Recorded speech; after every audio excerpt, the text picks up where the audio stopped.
Hey guys, it's Testimony Tuesday. It's also my favorite time of the day, and that time is lunch. So I have the beginning of my lunch. I am definitely the type of person that believes in multiple lunches. I have definitely first and second lunch. Sometimes I have third lunch. Um, and I may even do a couple different courses during lunch. If you know me personally, you know this to be true because you've gotten the text that says, it's lunch! Exclamation point, exclamation point, exclamation point. Because I love lunch. That being said, the most traumatic moment in my childhood also happened at lunch. And I wanted to share that with you guys for Testimony Tuesday because I think most of the time when I share a testimony, it is centered around God being the Savior. Something happened, God intervened, and everything turned out well. But in some cases, we as human beings are part of somebody else's testimony. Sometimes God is working his miracle through me or through you. And I wanted to showcase some of that type of a testimony as well.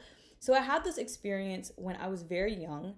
It was a very traumatic experience. I still remember it and I still think about it a lot during lunch. And it has definitely shaped how I view society, how I view my role in society, and how I view um, what we as Christians should be doing.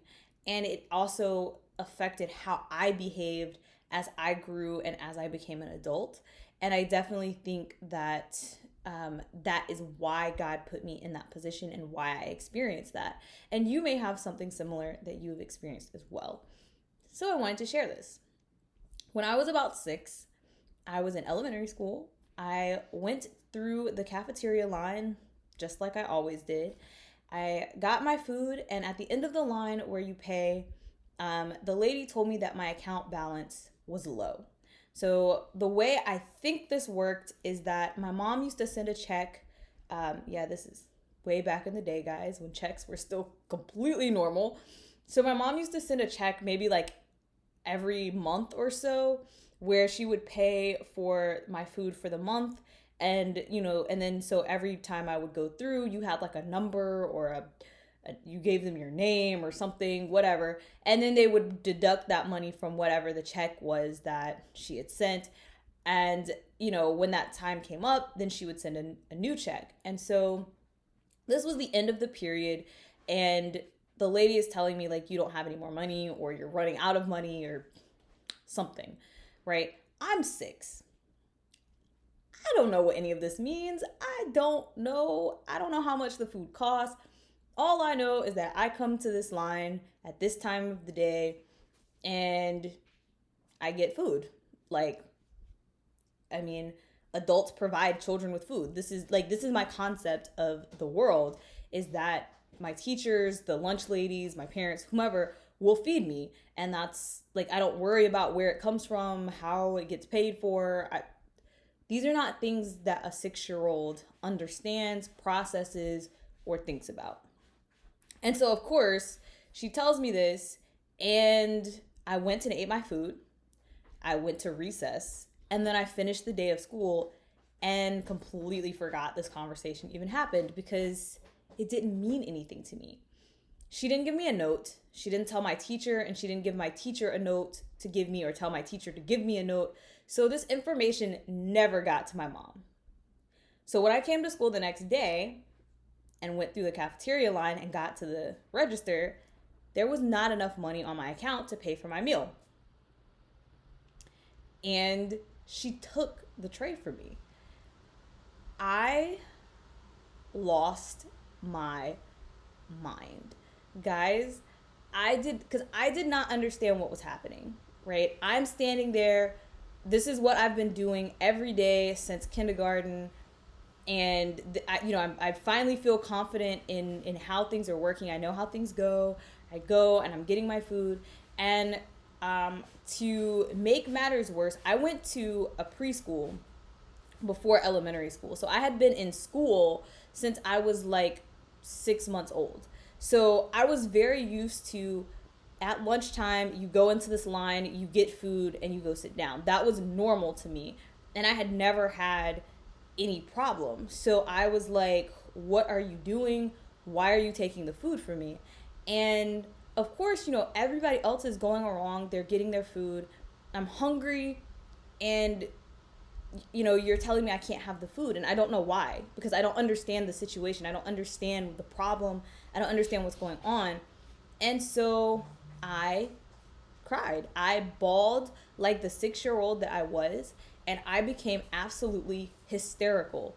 I didn't know how to process it, and I was just like, I don't know. Like, I think there's a combination of like fear, anxiety, anger, and you can't express that well as a 6-year old. So I basically threw a temper tantrum. Well, I don't know if I would say a temper tantrum, but I basically caused a scene. It was definitely a scene, because what happened next is that the teacher on duty came over. And luckily for me, the teacher that was on duty actually knows my mom. So she was the wife of my mom's boss. So that was, I guess, a blessing in disguise. She knew my mom. She knew how to contact my mom. So she took me to, one of the offices where they had a phone. They called my mom. They explained what happened. And guys, if you want to see anger and you want someone to put the fear of God in someone, call a black mother. Because my mom was not having it. So my mom ended up walking off her job at that moment to come to the school. I don't know how long it took her to get there. I don't remember staying in school the rest of the day. I have no idea what happened after they called my mom. But I do remember that my mom came and she went off. She was upset about how it was handled. Like I said, they should have written a note. They should have called the house or something. You should know better than to trust a 6-year-old with a message about money. She fussed about the fact that they took the food from me. As an adult looking back on the situation, I still don't understand why they took the food from me. It's not like you can serve it to somebody else. So it didn't really do them any good to take the food away from me. They should have just let me have it.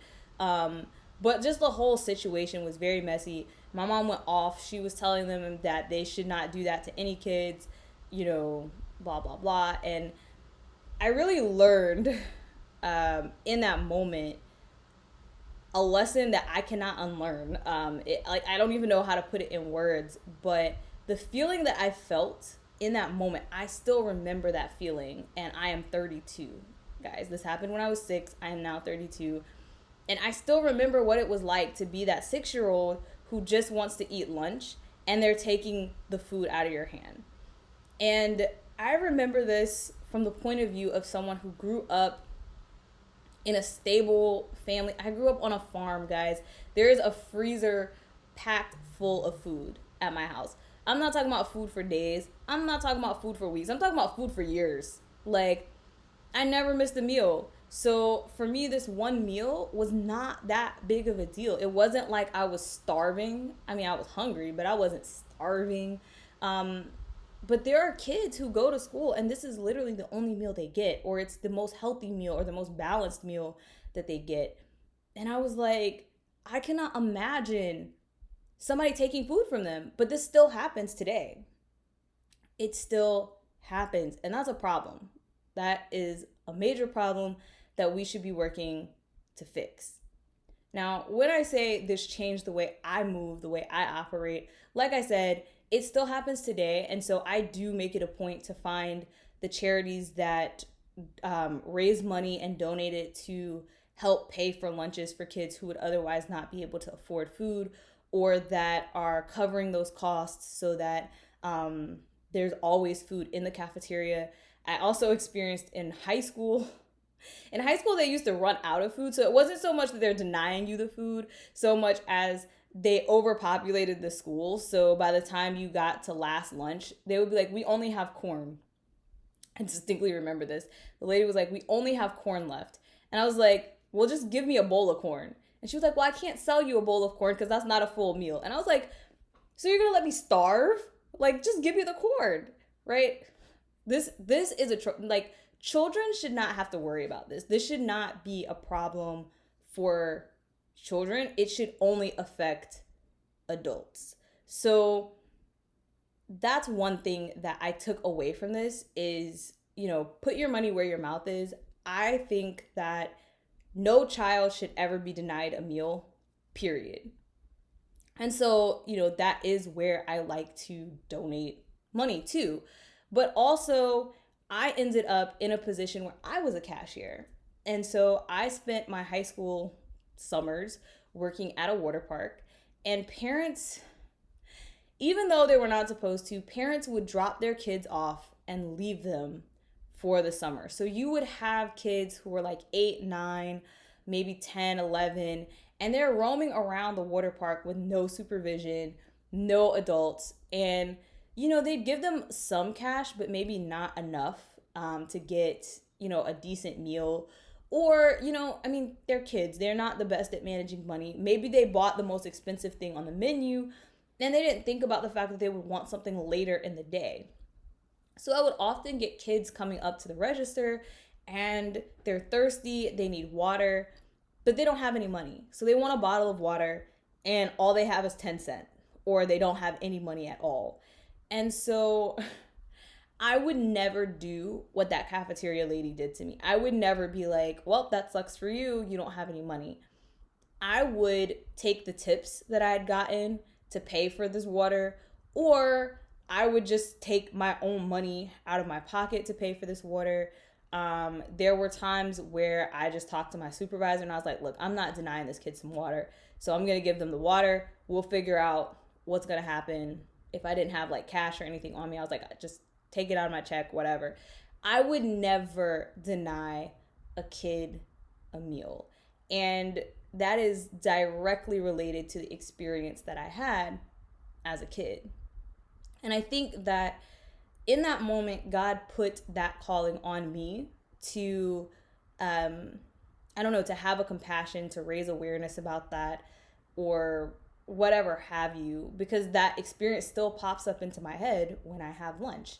And like I said at the beginning of the video, God moves through people. We each have these experiences. He brings us through something and we survive that moment. It may not turn out nice and pretty with a neat little bow on it, but maybe that's because God is calling us to be the ones that finish the experience. Maybe it's because he's calling me and you to do something about the injustice in the world. And so that's the testimony that I wanted to share with you guys today, to remind you to look back on your life and think about, what is it that God's asking you to do for your fellow man? But yeah, that is my testimony for today. I will see you guys later.